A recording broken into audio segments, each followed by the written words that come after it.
గుంటూరు జిల్లా కలెక్టరేట్లో గ్రీవెన్స్ మాజీ మంత్రి అంబటి రాంబాబుపై ఇక టీడీపీ నేత విజయ్ కిరణ్ ఫిర్యాదు చేశారు. అంబటి రాంబాబు బినామీ వజ్రబాబుకు 7 షెడ్లను ఇచ్చారని ఫిర్యాదులో పేర్కొన్నారు.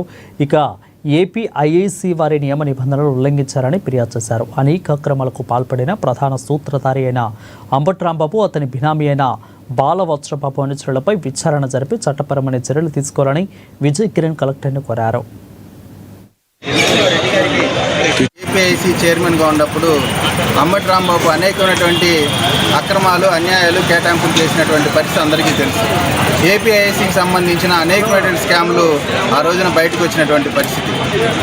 ఈ రోజున గుంటూరుకి సంబంధించి 7 షెడ్లు దరిదాపుగా 1 ఎకరన్నర దాకా అంబటి రాంబాబుకు సంబంధించిన ప్రధాన అనుచరుడిగా ఉన్నటువంటి వజ్రబాబుకు సంబంధించిన కుటుంబానికి 6 షెడ్లు కేటాయించడం జరిగింది.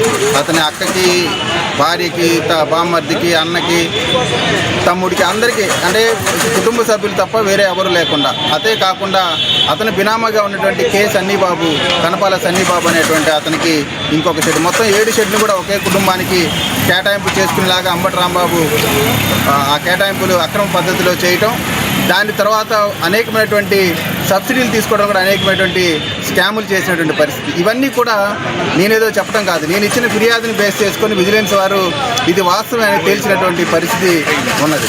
అయితే దీనికి ప్రధానమైనటువంటి కారణం అంబటి రాంబాబు అనేటువంటి అంశాన్ని ఎవరు కూడా ఉదహరించినటువంటి పరిస్థితి లేదు. కాబట్టి దీని మొత్తానికి మూల విరాట్ అంబటి రాంబాబు. కాబట్టి ఆయన ఏదో చాలా నీతులు చెప్తూ ఉంటాడు. ఆయన చేసినటువంటి అన్యాయాలు, అక్రమాల్లో ఇదొకటి. ఈ రోజున కలెక్టర్ గారికి కంప్లైంట్ ఇవ్వడానికి వచ్చాం.